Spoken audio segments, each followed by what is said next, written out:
মলিনে মচনম পুংসাম জলস্নানম দিনে দিনে সক্রিয় গীতামৃতম স্নানম সংসার মলনাশনম। প্রতিদিন আমরা যেরকম জলে স্নান করে পবিত্র হই, একবার গীতার গঙ্গা জলে স্নান করতে পারলেই জীবনের পবিত্রতা লাভ করা যাবে।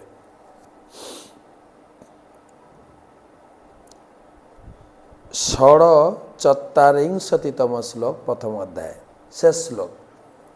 সঞ্জয় উবাচ এবন্মুক্তার্জুন সাংখ্যে রথোপস্থ উপাবিশৎ বিসৃজ্য সরসম চাপম শোকসংবিঘ্নমানসঃ। সঞ্জয় উবাচ এবন্মুক্তার্জুন সাংখ্যে রথোপস্থ উপাবিশৎ বিসৃজ্য সরসম চাপম শোকসংবিঘ্নমানসঃ। সঞ্জয় বললেন, রণক্ষেত্রে এই কথা বলে অর্জুন তার ধনুর্বাণ ত্যাগ করে শোকে ভারাক্রান্ত চিত্তে রথোপরি উপবেশন করলেন।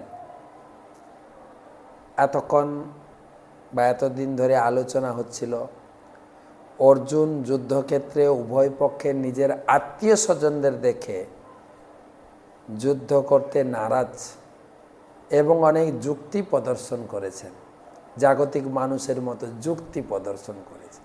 শুধু তাই না, ধর্মের নামে লোকে এই সম্বন্ধ যুক্তিগুলো প্রদর্শন করে সংসার বা সামাজিক লোকের মনোরঞ্জন করার জন্য। যেগুলো লোকে ধর্ম নামে জানে, ধর্ম নামে কথাগুলোকে কোট করে সিদ্ধান্ত দেয়।